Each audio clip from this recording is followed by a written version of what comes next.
My coworker reported my hijab as aggressive, then stole my promotion, while her sister orchestrated a break-in at my childhood home, with my mother watching from down the street. When I asked my mom why she let them hurt us, she whispered, "I just wanted nice things, a better life. I didn't mean for it to go this far." So I showed her just how far it could really go. For 3 years, I've been at this marketing firm, unaliving it with every campaign, getting those glowing reviews, and then Gladys walks in 6 months after me, all smiles and, "Oh, I love your hijab, where did you get it?" energy. Should have known something was off when she started asking me super specific questions about my projects like she was studying for an exam about my work. Then she starts having these secret meetings with our supervisor. And I'm like, okay, maybe I'm being paranoid, maybe this is normal. But then something happened and everything clicked. We were all eating our sad desk salads, and this woman looks me dead in the eye and says, "Some people's religious displays might be affecting team cohesion." I swear the temperature dropped 10 degrees. My hijab has never been a problem at this company. Never. And suddenly I'm a walking disruption? That's when I started noticing things, like how she'd document every time I left for tour prayer, or took Eid off marking it as unexpected absence in her little notes. You know what else I found out? She was having weekly lunches with the HR manager, talking about how culturally sensitive she is because she volunteers at a refugee center once a month. Meanwhile, she's taking credit for my work and meetings she conveniently scheduled when I couldn't attend, presenting my strategies like she birthed them herself. So when I heard our CEO was visiting in 2 weeks, and through the office grapevine learned he's actually Muslim, I thought, let me test this theory of mine. I started by wearing my colorful hijabs instead of my usual boring black ones. Nothing crazy, just some jewel tones that made me feel like myself again. Then I casually mentioned near Gladys that I was thinking about toning down for career advancement, and this woman's eyes lit up like Eid morning. She immediately volunteered to help me be more professional, sending me articles about assimilation and corporate culture, all the while praising my work with backhanded compliments like, "You're so talented despite your challenges," as if being Muslim is a disability. Behind my back, though, she's telling HR she's concerned about religious extremism because I pray at work. The same prayers I've been doing for 3 years. The week before the CEO visit, I decided to really test her by wearing my beautiful hijabs, including this one with gold threading my nani gave me before she passed, and Gladys lost her entire mind. Started screaming about how I'm sabotaging my career, making everyone uncomfortable, and actually filed a formal HR complaint about my aggressive religious displays. Can you imagine calling a piece of fabric aggressive? HR called me in asking me to consider team dynamics, while my actual work performance sat there being excellent and untouched by their concerns. This woman then convinced our supervisor to let her lead the CEO presentation and scheduled every prep meeting during prayer times like it was a coincidence. She's going around telling people I'm fishing for a discrimination lawsuit. The day before the CEO arrived, I wore my most precious hijab, this stunning turquoise and gold piece that was my nani's. Gladys exploded right there in the office demanding HR remove me immediately because I was making a statement. They actually suggested I work from home during the visit to avoid issues, and my spineless supervisor agreed. That night I sat with all my evidence, the recordings I'd been making, which yes, are legal in my state, where she said things like, "Her kind always plays the victim," and "She should go back where hijabs are normal," plus emails explicitly stating my religion made her uncomfortable. I found out she'd been gunning for the same promotion as me, telling management I'd probably leave soon for family reasons, because you know us Muslim women can't possibly want careers, right? Next morning I showed up early in my best blazer and that same turquoise hijab. I was setting up in the conference room like I belonged there, because I do. When Mr. Ahmad walked in, he saw my hijab and gave me salams in Arabic, and Gladys, who had no clue he was Muslim, interrupted saying I was supposed to be home because of my displays. He asked her what displays, and she went on this whole rant about aggressive religious expression and how I refused to assimilate, all the while thinking she found an ally. I calmly showed him everything, my performance reviews next to her complaints. Afterward, other employees started speaking up, sharing their own experiences with Gladys. When I played the recording where she said, "I don't care how good her work is, her type doesn't belong in leadership," you could hear a pin drop. Long story short, Gladys got escorted out by security that day, the HR manager got suspended, and they launched a full investigation discovering she'd been sabotaging anyone she saw as competition. I thought everything was over, when 3 months later we got a transfer named Michelle. Amazing credentials, super professional, and 2 weeks in someone mentioned her maiden name is the same as Gladys's, and my heart just stopped because here we go again. I clicked on the link she'd sent, and my stomach dropped. It was a news article from 2 years ago about a workplace discrimination lawsuit that had been dismissed, with Gladys quoted as saying the accusations were baseless attempts to destroy her reputation. The plaintiff had mysteriously withdrawn their complaint after receiving threatening messages from unknown numbers. Michelle wasn't just her relative, she was her sister, and they'd done this before. The next morning, I walked into the office to find Michelle chatting with my team lead about restructuring our department for better efficiency. She smiled at me with the same fake warmth Gladys had perfected, complimenting my project management skills while subtly suggesting I might be happier in a less client-facing role. I recorded everything on my phone, learning from last time. Within days, Michelle started her campaign. She scheduled mandatory team meetings during prayer times, claiming they were the only slots available. When I requested accommodation, she documented it as inflexibility. She began copying herself on all my client emails, inserting herself into conversations with comments like, "Just ensuring cultural sensitivity in our communications." My clients, who'd worked with me for years, started asking why someone needed to monitor our interactions. I watched her work the office like Gladys had, but smarter. Instead of obvious discrimination, she used coded language about professional presence and executive readiness. She volunteered to mentor me, sending daily emails about communication styles and appearance standards that never mentioned religion directly, but included links to articles about fitting in and corporate image. The breaking point came when she reassigned my biggest account to herself, claiming the client had requested someone who could meet them for drinks after work, knowing I don't drink. When I protested, she produced an email from the client that looked suspicious. I called the client directly, and they were confused, saying they'd never sent any email and were perfectly happy with me. That's when I realized Michelle had access to our email system in ways she shouldn't. I started documenting everything, but this time I wasn't alone. 3 other employees came to me privately, sharing their own experiences. Jonathan from accounting said she'd been questioning his medical leave for his chronic illness. Alexandra from design mentioned Michelle had been making comments about her pregnancy, suggesting she wouldn't return after maternity leave. Nathan from IT, who'd recently come out, said she'd been asking invasive questions about his lifestyle choices. We formed an unofficial support group, meeting at a coffee shop near the office to compare notes. The pattern was clear. Michelle was systematically targeting anyone she saw as different or vulnerable, using her position to document perceived weaknesses, while positioning herself as indispensable to upper management. I started digging deeper into her background and found something interesting. She'd left her last 3 jobs after less than a year, always with glowing recommendations, but no explanation for the quick departures. A LinkedIn search showed several former colleagues from those companies had also left around the same time. When I reached out to one, they were hesitant to talk, but finally admitted there had been issues with workplace culture that were never properly addressed. Michelle escalated her tactics when she realized I wasn't backing down. She started showing up to my client meetings uninvited, interrupting my presentations to add context, and questioning my strategies in front of everyone. She filed reports about my aggressive responses when I pushed back, painting herself as trying to help while I was being difficult. The situation exploded when our biggest client was coming for a quarterly review. Michelle scheduled the presentation during Jummah prayer, knowing it was the one prayer I couldn't reschedule. When I asked to move it, she sent a department-wide email about religious accommodations affecting business priorities, and suggested I choose between my career and my faith, but she'd made a mistake. The client's CEO was copied on that email, and he was furious. He called our company president directly quickly, saying he didn't want to work with a firm that treated employees this way. Suddenly, upper management was very interested in what had been happening in our department. The investigation that followed was different from the one with Gladys. This time, they brought in an external firm, and they interviewed everyone. The IT department discovered Michelle had been using a manager's login to access and modify emails. They found dozens of altered communications, not just about me, but about several employees she'd targeted. What really sealed her fate was when they discovered she'd been sharing confidential client information with her sister Gladys, who was now working for a competitor. The emails between them discussed strategies to destabilize our department so Gladys could poach our clients. They'd done this at multiple companies, with one sister infiltrating while the other waited to benefit from the chaos. The day Michelle was terminated, she tried one last manipulation. She came to my desk crying, saying she was just trying to survive in a tough industry, and that I'd ruined her life. Several colleagues heard her threaten that I'd regret this, and that she had connections everywhere. Security escorted her out while she screamed about discrimination and lawsuits. But the story didn't end there. 2 weeks later, I started getting calls from recruiters about amazing job opportunities that seemed too good to be true. When I investigated, they all traced back to companies where either Michelle or Gladys had connections. They were trying to get me to leave my job voluntarily. I also noticed someone had been trying to access my LinkedIn and professional social media accounts. Then came the anonymous letters to our clients, claiming I was unstable and had created a hostile work environment. Fortunately, after everything that had happened, our legal department was taking this seriously. They traced the IP addresses to a coffee shop where security footage showed Michelle's husband sending the emails. The company filed restraining orders against both sisters and pursued legal action for corporate espionage and defamation. During the proceedings, it came out that they'd done this at 5 different companies over 7 years, always targeting minorities and vulnerable employees, always managing to avoid consequences until now. My colleagues and I testified about our experiences, and for the first time, their pattern of behavior was fully exposed. Other former victims came forward, sharing their stories of careers derailed and reputations damaged. The case became a wake-up call for our industry about the need for better protections against systematic workplace harassment. 6 months later, I was promoted to the position Michelle had been trying to steal. Our department implemented new policies about accommodation requests and email access. The company partnered with several diversity organizations to ensure what happened to us wouldn't happen again. I still wear my colorful hijabs to work every day, including the turquoise and gold one from my nanny. Sometimes new employees ask about my story, and I tell them that standing up for yourself isn't just about protecting your own rights. It's about making the workplace safer for everyone who comes after you. The last I heard, both sisters were facing criminal charges for corporate espionage, and several companies were pursuing civil suits. Their reputation in our industry was destroyed, and they'd finally faced consequences for years of predatory behavior. But I know there are others out there like them, which is why I share this story. Because sometimes the biggest threat to your career isn't your performance or your identity. It's the person sitting next to you with a smile and a hidden agenda. I stared at the screen, processing everything I just read. The systematic harassment, the corporate espionage, the way these sisters had destroyed careers for years. My hands were shaking as I closed the laptop. But before I could even process what I'd learned, my phone buzzed with a text from my dad. "Come home now. Don't stop anywhere." The urgency in those 5 words made my blood run cold. I grabbed my things and practically ran to my car, my mind racing through possibilities. Had Michelle or Gladys somehow found our address? Were they targeting my family now? When I pulled into our driveway 20 minutes later, I noticed my dad's truck parked at an odd angle, like he'd rushed home too. The front door was already opening as I got out of the car, and my dad's face told me everything I needed to know. Something was very wrong. "Your mother called," he said quietly, ushering me inside. "She's in trouble with Jerry again." My stomach dropped. Jerry, my mother's boyfriend of 2 years who'd slowly isolated her from our family. The man who'd convinced her we were holding her back, that she deserved better than us. We hadn't heard from her in 6 months, not since she'd chosen him over attending my sister's high school graduation. "What kind of trouble?" I asked, though part of me already knew. Jerry had always given me bad vibes, the way he'd size up our house during their visits, asking weird questions about my dad's tool collection and whether we had a safe. My dad ran his hand through his graying hair. "She says he owes money to some people, bad people, and now they're threatening her too." My younger sister Sarah came down the stairs, still in her college sweatshirt. At 19, she'd grown up fast after mom left, but I could see the worry in her eyes. "Is mom okay?" "I don't know," Dad admitted. She was crying, could barely get the words out. Said Jerry told these people we have money hidden somewhere, that I've been hoarding cash for my contracting business. I felt anger rise in my chest. My dad was the most honest man I knew. Every cent he earned went to keeping our family afloat, especially after mom left. The idea that we had some secret stash was laughable if it wasn't so dangerous. "We need to call the police," I said, reaching for my phone. Dad shook his head. "She begged me not to. Said Jerry has connections, that calling the cops would make things worse." "Dad, that's exactly why we should—" The sound of car doors slamming outside cut me off. Through the front window, I saw 2 men getting out of a black SUV. They weren't trying to hide their presence, walking up our driveway like they owned the place. "Sarah, go to the basement," Dad said quietly. "Take your sister." "Dad, no, now." His voice was firm, but I could hear the fear underneath. "I'm not going to shoot anyone and risk prison at my age. Just go." Sarah grabbed my hand and we rushed to the basement door. As we descended the stairs, I heard the doorbell ring, followed immediately by pounding. They weren't waiting for an invitation. The basement was unfinished, just concrete walls and exposed pipes. We huddled behind the old water heater, Sarah gripping my hand so tight it hurt. Above us, I heard my dad's voice, trying to sound calm. "Can I help you, gentlemen?" "Jerry sent us," a gruff voice replied. "Says you got something that belongs to him?" "I don't know any Jerry," my dad lied. There was a laugh, ugly and knowing. "Come on, old man. Your ex-wife told us all about you, about the cash you got hidden away. Make this easy on yourself." "There's no money," Dad insisted. "I'm a contractor. Look around. Does this look like the house of someone with hidden cash?" The footsteps above us grew louder, multiple sets now. They were inside. Sarah pressed closer to me, and I wrapped my arm around her, trying to control my own breathing. "We're going to look around," the voice said. "You can make this easy or hard." The next few minutes felt like hours. We heard furniture being moved, drawers being yanked open, the crash of something breaking. They were systematic, thorough. I thought about the laptop upstairs with all my work files, my grandmother's jewelry in my room, Dad's tools in the garage, a lifetime of honest work about to be ransacked by criminals. The basement door opened. "Check downstairs too," someone called. Sarah's breathing quickened. I pressed my finger to my lips, pulling her deeper into the shadows. Heavy footsteps descended the stairs. A flashlight beam cut through the darkness, sweeping across the concrete floor. They found us in minutes. "Well, well," the man said, his face hidden in shadow behind the flashlight. "The daughters. Jerry mentioned you two." He was younger than I expected, maybe late 20s, with the kind of casual confidence that came from doing this regularly. His partner appeared behind him, older and meaner looking. "Upstairs," the younger one ordered. Now, we had no choice. As we climbed the stairs, I tried to memorize details. The younger one had a tattoo on his neck, some kind of bird. The older one walked with a slight limp. Details that might matter later, if we survived this. The living room was a disaster. Couch cushions slashed open, pictures torn from walls, books scattered across the floor. My dad sat in his recliner, hands on his knees, looking older than I'd ever seen him. "No hidden cash," the older intruder announced. "Either he's got a hell of a hiding spot, or Jerry's information is wrong." The younger one pulled out his phone. I watched him dial, my heart sinking as I realized what was happening. This wasn't random. This was orchestrated. "Yeah, it's me," he said into the phone. "No cash. What do you want us to do?" There was a pause as he listened. His expression darkened. "You sure about that?" Another pause. "All right, if that's what you want." He hung up and looked at his partner. "Take whatever's valuable. Tools, jewelry, electronics. Jerry says to clear them out." "That's everything I have for my work," my dad protested, standing up. "I need those tools to make a living." The older man shoved him back into the chair. "Should have thought of that before you hoarded cash from your ex's boyfriend. They worked quickly after that. Dad's entire tool collection, accumulated over 30 years of construction work, my laptop with all my marketing portfolios, Sarah's college laptop, my grandmother's jewelry box, including pieces that had been in our family for generations. They even took the small TV from the kitchen. I memorized everything they took, burning it into my memory. The younger one noticed me watching and smirked. Smart girl. But Jerry says if you call the cops, Mommy Dearest pays the price. Understand? Before I could respond, there was a commotion outside. A car door slammed, followed by the sound of someone running up our driveway. The front door burst open, and there was my mother. She looked terrible, thinner than I remembered, her clothes wrinkled, makeup smeared from crying. She took in the scene, us huddled together, the ransacked room, the men with their arms full of our belongings, and collapsed in the doorway. I'm sorry, she sobbed. I'm so sorry. Jerry he dropped me off down the street to watch. I didn't know they'd take everything. He said they just wanted to scare you. The two men brushed past her without a word, carrying our lives out to their SUV. Mom crawled toward us on her knees, reaching for my dad. Please, I didn't mean for this to happen. Jerry said if I helped, he'd forgive the money I owed him. I didn't know. You owed him money? Dad's voice was hollow. What money, Linda? I took some from his safe, just a little for groceries, but he said it was more, with interest, and I couldn't pay it back. And he said you had money hidden away from the divorce. Get out. Dad's voice was quiet but firm. Get out of my house. Please, I have nowhere to go. Jerry kicked me out. He said I'm useless now that you didn't have the money. Please, I'm your wife. Ex-wife, Sarah corrected coldly. You chose Jerry, remember? You chose him over us. Mom turned to me, her eyes pleading. Baby, please, talk to your father. I made a mistake. I see that now. Jerry's not who I thought he was. I wanted to feel sympathy. This was my mother, the woman who'd raised me, who'd taught me to be strong, but all I felt was anger. You brought criminals to our home. You let them rob us. You watched from down the street while they terrorized your daughters. I didn't know. Yes, you did. I stood up, helping Sarah to her feet. You knew exactly what Jerry was. You just didn't care until it affected you. The sound of sirens in the distance made Mom's face go white. You called the police? Jerry said if you called the police? We didn't call anyone, Dad said. Probably the neighbors. Hard to miss two men carrying tools out of a house in broad daylight. Mom scrambled to her feet. I have to go. If Jerry finds out the police came, she ran out the door, leaving us in our destroyed living room. 20 minutes later, a patrol car pulled up. Two officers came to the door, looking bored already. We got a call about a possible burglary, the older officer said, notepad in hand. Dad explained what happened, keeping his voice steady and factual. The officers exchanged glances when he mentioned Jerry's name. Jerry Morrison? The younger officer asked. Your ex-wife is dating Jerry Morrison? You know him? I asked. The older officer shifted uncomfortably. We're familiar with Mr. Morrison. Did you get a good look at the men who came here? I described them in detail. The tattoo, the limp, their approximate ages. The officer wrote it all down, but I could see the resignation in his eyes. We'll file a report, he said, but without security footage or witnesses willing to testify. What about my mom? Sarah asked. She admitted she was involved. Your mother isn't here to make a statement, the officer pointed out. And even if she was, domestic situations get complicated. Jerry Morrison has friends, people who make prosecuting these cases difficult. I understood what he wasn't saying. Mom had been right about Jerry's connections. These officers were taking a report they knew would go nowhere. After they left, we sat in our ruined living room in silence. Everything of value was gone. Dad's livelihood, our computers with schoolwork and job files, family heirlooms that couldn't be replaced. What do we do now? Sarah asked quietly. Dad stood up, suddenly looking determined. We protect ourselves, and we document everything. If the police won't help, we'll have to be smart about this. That night, none of us slept well. I kept replaying the day's events, thinking about what we could have done differently. Should we have fought back, called the police immediately? But Dad was right. He was too old to risk a confrontation that could have turned violent, and Jerry's connections meant the legal system might not protect us. The next morning, I woke to find Dad already up, making calls. He was reaching out to contractor friends, trying to borrow tools so he could keep working. The pride in his voice as he explained our situation broke my heart. This man who never asked for anything was now begging for help because of my mother's choices. Sarah was at the kitchen table with a borrowed laptop from her friend, trying to recreate her school assignments. I used my phone to email clients, explaining that technical difficulties might delay my deliverables. Professional reputation I'd built was taking hits because of Jerry and my mother. Around noon, there was a knock at the door. We all froze. Dad peered through the peephole, then relaxed slightly. It's Tom from next door, he said, opening the door. Tom was a retired police detective who'd lived next door for 15 years. He came in carrying a box. I saw what happened yesterday, he said, setting the box on our kitchen counter. Security camera caught some of it. Thought you might want this. Inside was a USB drive and printouts of still images from his security footage. Clear shots of the two men, their vehicle, even a partial license plate. Tom,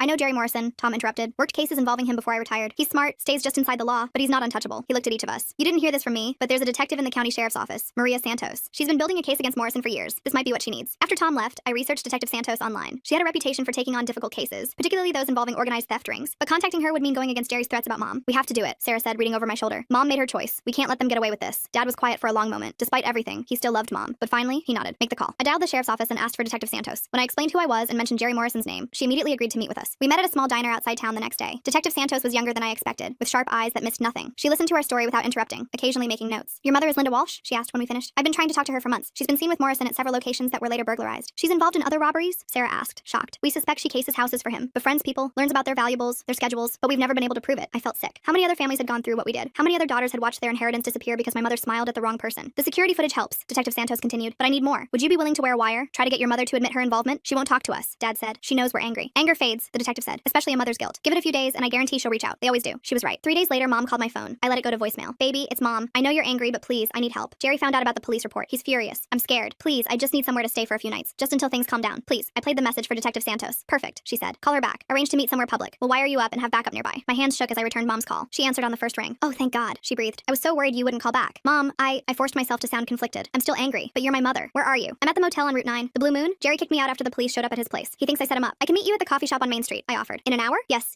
anything. Thank you, baby. I knew you'd understand. An hour later, I sat in the coffee shop with a wire taped to my chest, and Detective Santos parked across the street. Mom arrived 15 minutes late, looking even worse than before. Her eye was bruised, poorly hidden under makeup. Did Jerry do that? I asked, genuine concern breaking through my anger. She touched her face self-consciously. It was an accident. He was upset about the police. I shouldn't have gotten in his way. Mom, this isn't okay. You need to get away from him. I know. She reached across the table for my hands. I've made so many mistakes, but I can fix this. I know where Jerry keeps his records. All the houses, all the people he's robbed. I could get them for you. My heart raced. This was exactly what Detective Santos needed. Why would you do that? Because I owe you. All all of you, and because, she lowered her voice, I know things. About Jerry's connections in the police, about how he picks his targets. I helped him, God forgive me. I helped him rob good people. How many? I asked quietly. 12 houses in the last year, maybe more. He'd send me to make friends, join their book clubs or volunteer groups. I'd learn about their valuables, their schedules. Then Jerry would send his guys. Tears ran down her cheeks. I told myself they were rich. They could afford it. But they weren't. They were just regular people, like us. We weren't rich, Mom. Dad's tools were everything. Sarah might have to drop out of college. I know, and I'm sorry, but I can make it right. Jerry's planning another job tomorrow night. A family on Elm Street, the Johnsons. I met them at church. They're good people. Their daughter just got married, and they have all these wedding gifts stored in their garage. I forced myself to stay calm. We should warn them. No. Mom grabbed my hands tighter. Jerry would know it was me. But if I can get his records, all of them, the police could stop him for good. Would you help me? Help you how? I need somewhere to stay tonight. Jerry's guys are watching the motel. But if I could stay with you just one night, I could go to his house tomorrow when he's meeting with his crew. I know where he hides everything. This was beyond what Detective Santos had discussed. I tried to think what to say. Mom, that sounds dangerous. Less dangerous than doing nothing. He's escalating. The Morrison job was supposed to be simple. Just scare you into paying. But when there was no money, he got angry. Next time someone can't pay, someone might get hurt. The Morrison job? She looked confused. That's what Jerry called it. The Morrison job. Your house. Our name is Walsh, Mom. Your married name was Walsh. Her face went pale. I must have mixed it up. I've been so stressed. But I saw the truth in her eyes. She'd been involved in so many robberies. She couldn't keep the name straight anymore. We were just another job to her. I should go, I said, standing up. Wait, please. Let me stay with you. Just one night. I'll get Jerry's records and then I'll disappear. You'll never have to see me again. I need to think about it. There's no time. The Johnson job is tomorrow night. Those people, then go to the police yourself, I snapped. Tell them what you know. I can't. Jerry has photos, videos of me inside people's houses. He'll say I was the mastermind, that he was just the muscle. With his connections, who do you think they'll believe? I left her there, crying into her coffee. Outside, I climbed into Detective Santos's unmarked car. Outstanding, she said, reviewing the recording. We've got her admitting to 12 burglaries. Jerry's planning another one, and she knows where evidence is hidden. What about the Johnsons? We'll have units there tomorrow night, but I want those records she mentioned. Think she'll actually try to get them? Not without help, I admitted. She's too scared of Jerry. Detective Santos was quiet for a moment. What if we gave her that help? Controlled circumstances, backup in place. We could get the evidence and keep her safe. You want to use my mother as bait? I want to stop Jerry Morrison before he hurts anyone else. Your mother's already in danger. This might be her only chance to get out safely. That evening, I sat with Dad and Sarah, explaining what had happened. The recording, the planned robbery, Detective Santos's proposal. Absolutely not, Dad said immediately. Your mother made her choices. We're not risking anyone else to save her from them. But what about the Johnsons? Sarah asked. And all the other families he might target? That's the police's job, not ours. But I could see him wavering. Despite everything, he didn't want Mom to get hurt. And the thought of other families going through what we did clearly bothered him. My phone buzzed. Another voicemail from Mom. They found me at the coffee shop. Jerry's guys. I ran, but they saw my car. I'm hiding at the library, but they're closing soon. Please, I have nowhere else to go. I'm so sorry for everything. I just wanted nice things. A better life. I didn't mean for it to go this far. Please don't let them hurt me. Dad closed his eyes. Call Detective Santos. Tell her we'll help. The plan was simple. Mom would come to our house that night. Detective Santos's team would watch for Jerry's men. In the morning, Mom would go to Jerry's house with a wire and backup, retrieve the evidence, and get out. Simple plans, of course, are the ones that usually go wrong. Mom arrived at our house after dark, constantly checking over her shoulder. We let her in quickly. Detective Santos's team confirming no one had followed her. Thank you, she whispered, hugging me tight. I know I don't deserve this. No, Sarah said coldly. You don't. We set Mom up in the guest room, the same room she'd abandoned when she left us for Jerry. She sat on the bed, looking small and lost. I used to tuck you into this bed when you were little, she told Sarah. Remember? You were scared of thunderstorms. I remember you leaving, Sarah replied. I remember you choosing Jerry over your daughters. Mom flinched. I thought he loved me. He made me feel special, important. Your father. She glanced at Dad. We'd been married so long. Jerry was exciting, dangerous. I was an idiot. You were selfish, I corrected. And now other people are paying for it. That night, I barely slept. Every car that passed made me tense, but Jerry's men never showed. Either they hadn't tracked Mom here, or they were waiting for a better opportunity. In the morning, Detective Santos arrived early to wire Mom up. Her hands shook as they attached the equipment. Jerry keeps everything in a safe in his home office, Mom explained. Client lists, payment records, even videos from the robberies. He likes to watch them sometimes, critique his guy's performance. Do you know the combination? Detective Santos asked. It's his birthday. 071582. You're sure he'll be gone? Thursday mornings he meets with his crew at the warehouse. Plans the week's jobs. He's never missed one. Detective Santos had units ready to move in if anything went wrong. Mom would go in, get to the safe, grab everything she could, and get out. 15 minutes maximum. What if he changed the combination? Mom asked. After the police report? Then you leave immediately, Detective Santos said firmly. No heroics. Your safety is the priority. Mom laughed bitterly. Since when has my safety been anyone's priority? Since you became our witness, the detective replied. Do this right, and we can protect you. New identity, fresh start somewhere Jerry will never find you. I saw hope flicker in Mom's eyes, a chance to escape the mess she'd created. We watched from Detective Santos's van as Mom drove to Jerry's house. It was a nice place in a good neighborhood, probably paid for with stolen goods. Subject is approaching the house. An officer reported over the radio. No vehicles in the driveway. Mom parked and walked to the front door, using her key to enter. We could hear her breathing through the wire, quick and nervous. I'm inside, she whispered, going to the office. The next few minutes felt like hours. We heard her footsteps, a door opening, the beep of the safe's keypad. It worked, she breathed. Oh my God, there's so much here. Just grab what you can and get out, Detective Santos instructed through her earpiece. Wait, there's something else. Photos of, oh no, Linda, what is it? He has surveillance photos of my family, recent ones. Sarah at college, my ex-husband at job sites. He's been watching them. My blood ran cold. Jerry had been keeping tabs on us even before the robbery. There's a planning board, Mom continued, with addresses, schedules. He's not just robbing houses. He's running some kind of, I don't know. It's all connected somehow. Linda, you need to leave. Now. Just let me. The sound of a door slamming made us all freeze. Who's there? Jerry's voice angry and suspicious. Linda, is that you? He's supposed to be at the warehouse, Detective Santos said urgently. All units move in. Now. But Mom was already talking, her voice artificially bright. Hi, baby. I came to get my things. You said I could. I said no such thing. We heard footsteps approaching. What are you doing in my office? I was just the sound of impact. Mom crying out. You're wearing a wire. You stupid woman. You brought the cops to my house. Units are 30 seconds out. Someone reported. Jerry, please. I just wanted my clothes. Another impact. Mom screaming. The sound of things breaking. I gave you everything. Jerry's voice was rage-filled. Took you out of that pathetic life, and this is how you repay me? We heard Mom sobbing, begging. The sound of something heavy falling. Then silence except for Mom's labored breathing. Units on scene. The radio crackled. Making entry. The next few minutes were chaos over the radio. Officers securing the scene, calling for medical. Jerry in custody, cursing and threatening. Mom being loaded into an ambulance. At the hospital, we waited for news. Mom had a concussion, broken ribs, a fractured wrist, but she was alive, and the evidence she'd found was more than anyone expected. Jerry Morrison wasn't just running a burglary ring, Detective Santos explained. He was gathering information on families, building profiles, some for robbery, some for identity theft, some for other purposes. Your mother stumbled onto one of the biggest criminal operations we've seen. Other purposes? Dad asked. Blackmail, extortion. He had dirt on half the prominent families in town, affair evidence, financial secrets, even staged compromising photos. The burglaries were just the tip. Jerry's arrest made the local news. Over the next weeks, more victims came forward. Families who'd been robbed, blackmailed, threatened. The investigation expanded, reaching into city government and the police department. Several officers were suspended pending investigation of their connections to Morrison. Mom testified from her hospital bed, providing details about dozens of crimes. In exchange, she got witness protection and a chance to start over. Before she left, she asked to see us one last time. She looked older, fragile in her hospital gown. The confident woman who'd walked out on us was gone, replaced by someone who'd learned hard truths too late. I know sorry isn't enough, she said. I destroyed our family for a man who saw me as just another tool to use. I can't undo that. No, Dad agreed. You can't. But maybe my testimony can help other families get justice. It's the only good thing I can do now. Sarah stood by the window, not looking at Mom. Are we safe from Jerry's people? Detective Santos says yes. With Jerry locked up and his organization dismantled, there's no one left to come after you. Mom reached out tentatively toward Sarah. I'm so sorry, baby, for everything. Sarah finally turned. I'm not your baby anymore. You gave that up when you chose him over us. Mom's hand dropped. I know.